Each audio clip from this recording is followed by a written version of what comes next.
Cover છાપ છે બધા તમારા ભાજપના કોંગ્રેસના નેતાઓ. ખુલ્લેઆમ બોલું છું ભાઈ, મહિપતસિંહ હરાવવા માટે જરૂર પડશે ભાજપના કોંગ્રેસ બેવ ભેગા થઈ જવાના છે.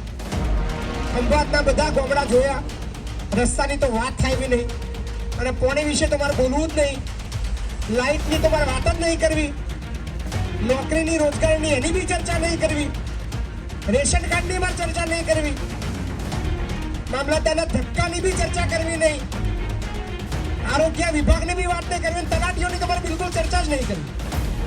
આ બધા મુદ્દાથી તમે બધા પરેશાન છો. કાયદો તો સરકારે બનાવી દીધો છે, પણ અમલ કરાવવાની તેવડ એકઈમાં નહીં. કે આખા ગુજરાતમાં એક જ વ્યક્તિ એવો છે, મહિપતસિંહ ચૌહાણ, જેને 3 લાખ લોકોને 200 રૂપિયાની જગ્યાએ 492 મળ્યા છે. કે બીજા જે નેતાઓ આવશે એમના માટે મંડપ તૈયાર હશે, એમના કાર્યકર્તાઓ તૈયાર હશે, ખુરશીઓ તૈયાર હશે. પણ આપણું કશું એવું છે, આપણે જો કહો તો આપણે સભા તૈયાર. કારણ કે એક વસ્તુ છે, એક નિયમ કર્યો છે કે લોકોના વચ્ચે જઈને મળવું છે, લોકોની સમસ્યાના વાપરવું છે. નેતાઓ તો તમે બધા બહુ જોયા છે, તમારા ખંભાતની અંદર ઢગલાબંધ નેતાઓ છે, બહુ બધા બોર્ડ મારીને નેતાના ફરે છે. પણ સમજણ એ નહીં પડતી કે તમારી તકલીફો ઓછી જેમ નહીં થતી, દિવસે દિવસે વધે છે, પણ ઓછી થવાની નોમ લેતી. ખંભાતના બધા ગામડા જોયા, રસ્તાની તો વાત થાય બી નહીં, અને પોણી વિશે તમારે બોલવું જ નહીં, લાઇટની તમારે વાત જ નહીં કરવી, નોકરીની રોજગારીની એની બી ચર્ચા નહીં કરવી, રેશન કાર્ડની પણ ચર્ચા નહીં કરવી, મામલતદારના ધક્કાની બી ચર્ચા કરવી નહીં, આરોગ્ય વિભાગની બી વાત નહીં કરવી, તલાટીઓની તમારે બિલકુલ ચર્ચા જ નહીં કરવી. આ બધા મુદ્દાથી તમે બધા પરેશાન છો. મને બહુ બધા ફોન આવે છે ખંભાતથી. બાપુ બોલેગા જોવો છો બધા? બાપુ બોલેગા જોવો છો ને? ઢગલા ફોન આવે છે. ખાસ એક વસ્તુ જે મારા મેઇન મુદ્દા છે એ છે રોજગારી. તમારા ગામની ખાલી વાત નહીં કરતો, શાખા ખંભાતની વાત કરું છું. રોજગારીની અંદર તમારા નેતા તમને ઉલ્લુ બનાવી રહ્યા છે. ચોરે ચોરે જઈને બોલું છું. ભાજપનો કોઈ ચાહક હોય, ખોટું લાગે ને ચર્ચા કરવી હોય તો આવી જાય. કોંગ્રેસનો ચાહક હોય એને ચર્ચા કરવી હોય તો માઇક આલીશું. કેમેરો ચાલુ છે, ગુજરાતની જનતા હોબરે તમને વાયરલ કરીએ, અને તમારા નેતા વિશે હારા વખાણ કરવા હોય તોય માઇક આલીશ. ખોટું ના લગાડતા, પણ હું તો બોલવાનો. એકય નેતા, ભાજપ વાળો કે કોંગ્રેસ વાળો કોઈ કંપનીએ જઈને એકય યુવા માટે લડ્યો બોલ્યો નહીં. તમારા ધ્યાનમાં હોય મને કહેજો, એકાદ વિડીયો હોય કે એકાદ છોકરો બોલે કે ના ભાઈ મારી કંપનીમાં ભાજપનો નેતા આવ્યો તો મને 200 રૂપિયામાં નોકરી કરતો તો 450 અપાયા હતા, એવો એકાદ છોકરો આવો તો કહેજો, કંપનીનું નામ કહેજો. મને નહીં મળે.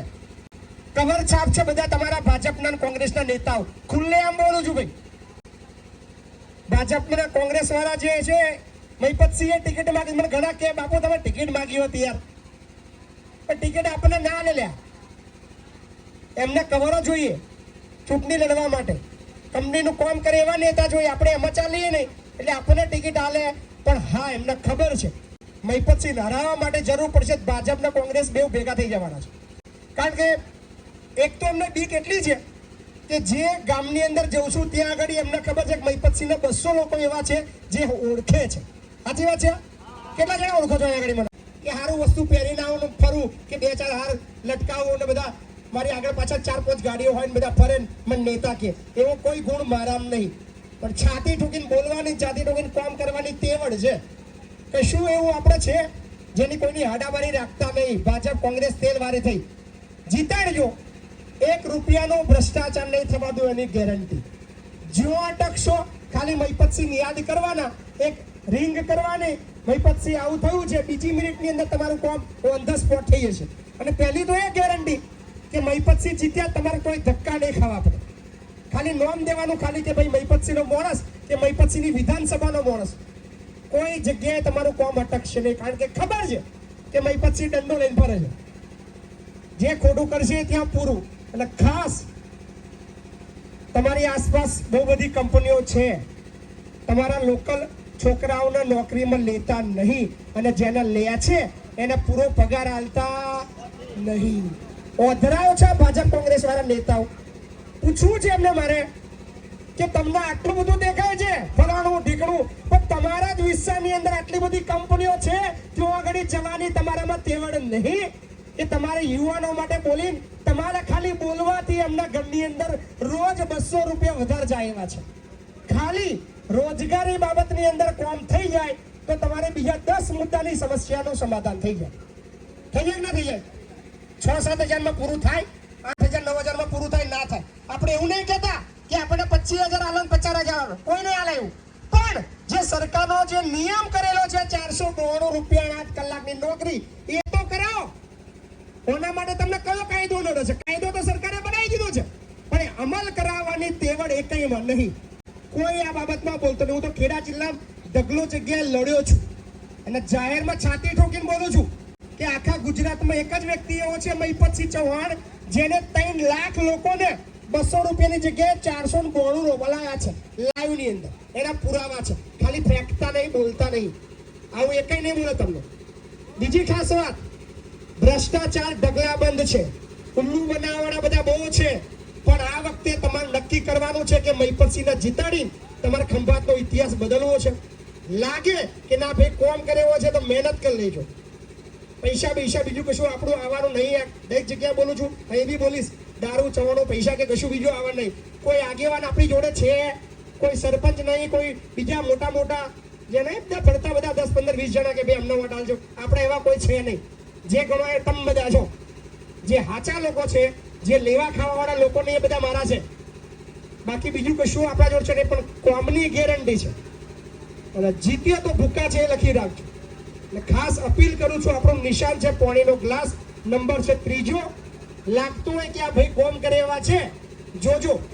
શિક્ષણનો સૌથી મોટો એક વસ્તુ વિચારી છે કે મહિપતસિંહ જીતશે તો સૌથી પહેલું કામ બીજા જ અઠવાડિયે ખંભાતની અંદર એક એવી સ્કૂલ બનશે જ્યાં ખંભાત વિસ્તારના જેટલા પણ અનાથ બાળકો છે, જેના મમ્મી નથી, જેના પપ્પા નથી, એ તમામ બાળકોને લઈને એ ખંભાતની અંદર રાખવાના. રહેવાનું, જમવાનું, ભણવાનું ફ્રી.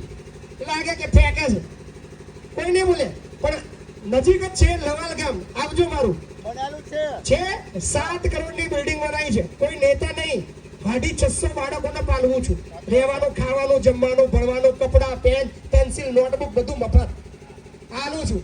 ખંભાતમાં આલવું છે, જોઈએ તો લેજો. આ બધા નેતાઓ એમને કે છે આવું બધી કરવાની તેવડ છે. બીજી ખાસ વાત, સસ્તા અનાજની દુકાનમાં 1 રૂપિયાનો 1 કિલો ઓછો અનાજ નહીં આવે, એની છાતી ઠોકીને ગેરંટી આપું છું. અને જેના બંધ થઈ ગયા છે, જે મળવા પાત્ર છે, ગરીબ છે, બિચારા ધક્કા ખાય છે, તમારે ધક્કો નહીં ખાવાનો, મહિપતસિંહ ધક્કો ખાશે. તમારા જે વિસ્તારના જે અધિકારીઓ છે, એ તમારા ઘેરે ધક્કા ખાતા થઈ જશે. મહિપતસિંહની એક રિંગ દેશે કે ભાઈ આવું છું અડધો કલાકમાં, ફલાણા ગામમાં જશે, જે બી મળવા પાત્ર છે એનું 30 મિનિટની અંદર રેશન કાર્ડ ચાલુ થઈ જવું જોઈએ અને એનું લિસ્ટ મારે જોઈએ. આ દાદાગીરી કરવા વાળો મોણા મહિપતસિંહ છે. કોમની રાજનીતિ જોવી હોય અને કેવો નેતા હોય, ધારાસભ્ય કેવો હોય, જોવું હોય તો વોટ આલજો. દર 15 મિનિટે, અડધો કલાકે તમને ખબર પડશે કે તમારો મહિપતસિંહ, તમારો નેતા, તમારો ધારાસભ્ય કયાના ભૂક્કા બોલાઈ રહ્યો છે. ફોનની અંદર લાઈવ જોવા મળશે દર અડધો કલાકે. મારે 5 વર્ષની કદાચ જરૂર નહીં, પણ 1 વર્ષ જો મળી ગયું ને તો તમારી પેઢીઓ સુધરી જશે. એની છાતી ઠોકીને ગેરંટી આપે છે. એટલે યાદ રાખજો, બરાબર. અને કદાચ હજુ કોઈના ભરમ હોય કે મહિપતસિંહ ફેંકશો નહીં, અમારા નેતામાં દમ છે અને અમારા નેતાએ બહુ બધા કામ કર્યા છે, અને કોઈને 2 શબ્દ કહેવા હોય તો આવજો ભાઈ. આપણે દરેકના માઇક આલવાની તક આલીએ છીએ. ખંભાતના ચોરામ જઈને બોલીએ છીએ, ખંભાતના દરેક ગામમાં જઈને બોલીએ છીએ. હજુ સુધી કોઈ વીર પુરુષ આવ્યો અને આવશે નહીં, અને આવ્યો તો આખા ગુજરાતમાં ફેમસ થશે, એની ગેરંટી. બરાબર. એટલે તમારા હાથમાં મોકો છે. વિચારજો કે ભાજપને કોંગ્રેસ જ કરવું છે કે ખરેખર કોમ કરે એવો નેતા લાવવો છે. આ તમારા હાથમાં છે. બાકી પરિસ્થિતિ હજી તમારી ખરાબ થવાની છે, લખી રાખજો. બીજા બધા ગામડા તમારા 15-20 કિલોમીટર વિસ્તાર છોડીને આગળ જજો, લોકો કઈથી કઈ પહોંચી ગયા, પણ હજી તમે તૈયાર છો. કારણ કે આપણે શું કર્યું છે, ભાજપ નહીં ગમતી, કોંગ્રેસ ના ગમે તો ભાજપ, આ 2 સિવાય કશું વિચાર્યું નહીં. પણ સક્ષમ વ્યક્તિ કોણ છે એ આપણે ક્યારે જોતા નહીં. ને મોકો છે, ફરી કહીશ, જો આ જેટલા ઉમેદવારો ઉભા છે એમાંથી તમને સક્ષમ મહિપતસિંહ દેખાય તો જ વોટ આલજો. બાકી હજુ ભાજપ વાળો ગમતો હોય તો એના પ્રેમથી આલજો, કોંગ્રેસનો ગમતો હોય તો એના વધારે પ્રેમથી વોટ આલજો. પણ લાગે કે ના બધા કરતા કંઈક અલગ છે મહિપતસિંહ અને એના વોટ આલવો છે તો દિલથી આલજો. અને દિલથી વોટ આલવો હોય તો બીજા 100 વોટ આલાવજો. કારણ કે એવું ના વિચારતા કે મહિપતસિંહનો એકલો વોટ આલી મહિપતસિંહ જીતી જશે. તમારો વોટ આલવાનો, બીજા 100 વોટ નખાવશો તો જ મહિપતસિંહ જીતશે. કારણ કે ભાજપ અને કોંગ્રેસના લોકો ફરી રહ્યા છે, એમના આગેવાનો ફરી રહ્યા છે, ગાડીઓ દોડી રહી છે, ઢગલાબંધ બધા લોકો એમના માટે કોમ કરી રહ્યા છે, કારણ કે ખબર છે કે એમનો માણસ જીતશે તેમને કંઈક ને કંઈક ખબર છે. સમજો છો ને તમે? જાહેરમાં ના બોલાયું બધું, પણ કોમ કરવા વાળા નેતા નહીં મળે. લાવજો, જીતાડજો, બાકી મોજ છે. અને આખું ગુજરાત તમારા પર ગર્વ કરશે કે ના કોઈ એવા નેતા લાવ્યા છો જેને ખાલી ખંભાત નહીં પણ આખા ગુજરાતનો ઉપયોગ થયો, એ મોકો તમને મળ્યો છે. એટલે વિચારજો, ફરીવાર પાછા કદાચ મુલાકાત થાય ના થાય, પણ એક વાત બીજી કહીશ કે હારું કે જીતું, જો મારી જરૂર પડે તે યાદ કરજો. એક વોટે નહીં આવવામાં ડોહીનથી, છતાં પણ જે દિવસે તમારે લાગે કે કોઈ નેતાની જરૂર પડી છે, જો અટક્યા છો, પછી દરવાજા ખુલ્લા છે, તમારા માટે 24 કલાક ઉભો રહીશ એની ગેરંટી આવું છું. એક વોટ નહીં આવે તોય તમે તમારી ચિંતા ના કરો, તમે તમારી રીતે આઝાદ છો. કદાચ હવે બહુ ઓછા દિવસો છે એટલે મુલાકાત ના થાય,